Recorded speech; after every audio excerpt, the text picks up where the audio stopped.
It was a sultry August night in 2015. Police responded to a 911 call at a beachside residence. I think someone died. To their horror, they found 7 lifeless bodies laid out in the main room. And the smell? What was that ghastly smell? They were perplexed. No blood, no signs of forced entry, and nothing missing. Tonight on Discovery PU, what's behind the incident at Folley Beach? Here's Keith Moronson.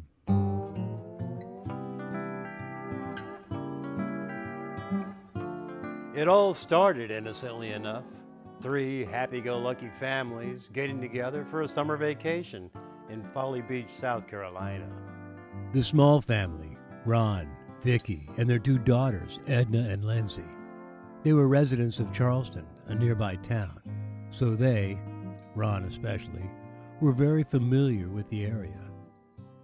Then there was Chuck Silverman and his son Aaron, both eager to spend some quality time away from Houston, as anyone in their right mind would want to do. And finally, the kind, elderly couple from New Orleans, David and Choelle Jones, who had hoped to recapture their youth by hanging around younger folks. While they were driving to Folley Beach, they saw some signs of what was to come. Some may call it an omen. But at the time, everyone thought it was going to be a week of fun and frivolity. They toured the nearby big city waterfront in Charleston and ate food at the swankiest restaurant in town. Though the youngsters were embarrassed to be seen with their folks, there still seemed to be lots of joking, laughing, eating, and telling stories of yore. Later, back at the beach house, they frolicked on the beaches, soaking up the sun and enjoying the fresh salt air. It was truly a fun-filled vacation. That is, until... Coming up, whose Sandcastle was this? And who died and made him king? When we come back to the incident at Folley Beach.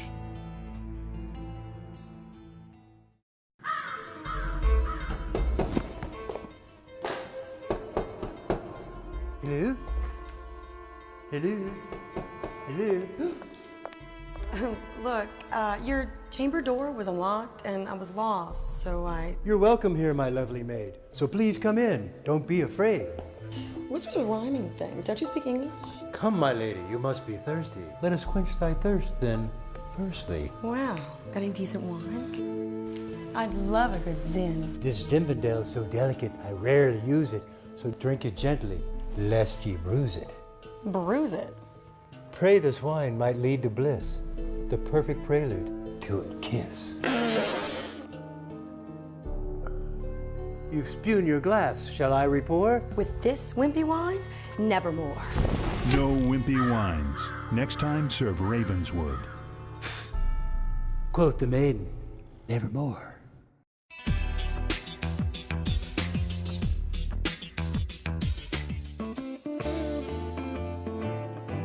Things seemed to be going well for all 3 families at Folley Beach. Most of the Smalls were relishing their time in the sun. That is, except for Ron, who later told investigators that he would go to work while the others played. Edna and Lindsay walked on the beach a lot. A whole lot.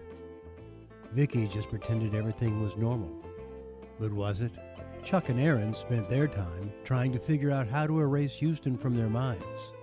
Permanently. The elderly couple, David and Choelle, decided to amp things up a bit. They announced they would build the greatest sandcastle in the history of sandcastles. At first, everyone joined in the fun. But then David started taking his supervisory role a little bit more seriously, and Chuck and Aaron bailed out. Soon, Lindsay and then Vicky dropped out too. Only Choelle and Edna continued following David's increasingly demanding orders. When Ron returned from what he called work, David started bragging about his accomplishment with the sandcastle, much to everyone else's dismay. Anyway, it's all been decorated with stone, so the barbarians think it's made out of stone. It's not. It's actually made out of sand. Just earth or solid sand. No substitutions. Coming up, what turned this innocent Sandcastle project into a competition for ultimate domination? Would beach games help or make it worse?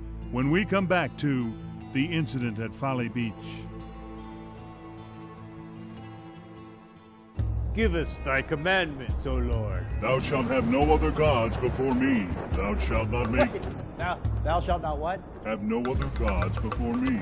Should gods be capitalized? Oh, for heaven's sake, Peter, just read them off of this. What manner of tablet is this, O Lord? It's called a Kindle. It makes reading a snap anytime, anywhere, with wireless access to over 620,000 titles. Good God! And you might want to take a look at that third commandment. The Amazon Kindle. Some call it a miracle.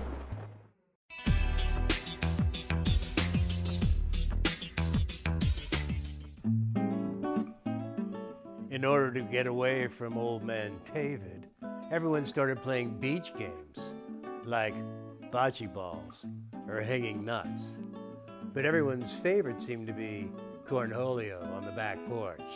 Everyone laughed and played. Joelle seemed to be pretty good at it. But soon Chuck and Vicky began dominating the games by making up their own rules as they went along. First Vicky won, then Chuck, then Vicky, then Chuck, and so it went. Unable to get a game in edgewise, Aaron, Edna, and Lindsay went outside and pretended they weren't related to those people.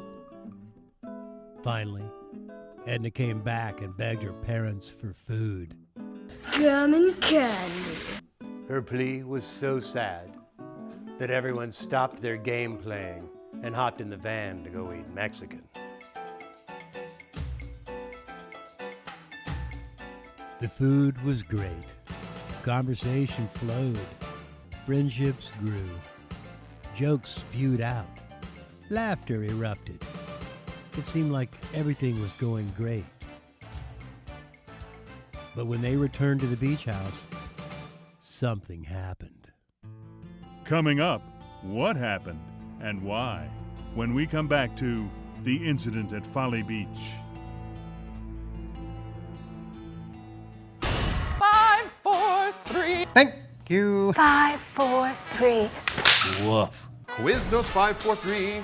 Value menu. Next. Get a $5 large sum or 2 items from the choose menu. Okay. Over fun and flavor with a toasted torpedo for just $4. Next. A toasted butter for $3. 5, 4, 3. No. 5, 4, 3. Toasty.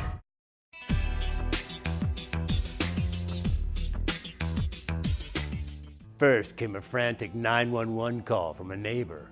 Something stinks really bad, and it's coming from next door.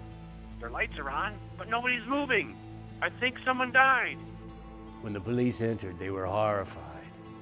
What they saw rattled them to the core. 7 lifeless bodies strewn across a sectional sofa and 2 reclining chairs. 3 of the victims were mere children. But what they smelled was even worse. One officer likened it to rotting cauliflower mixed with cat feces. Oh, the scene was disgusting. But more importantly, there was something or someone missing. Everyone was accounted for except Ron. The policemen rushed out to the back porch, desperate for fresh air. And what do you know? There stood Ron. But they didn't arrest him. Why not? Because everyone kept waking up and joining us on the porch. They all had gas from eating Mexican food. It's just that simple. So, no one passed away? No, they just pass gas. Well, I guess this mystery is solved. Next time on Discovery PU, a weekend of fun in Destin turns into a nightmare for 3 innocent families. We'll see you there. Gum and candy and diamonds.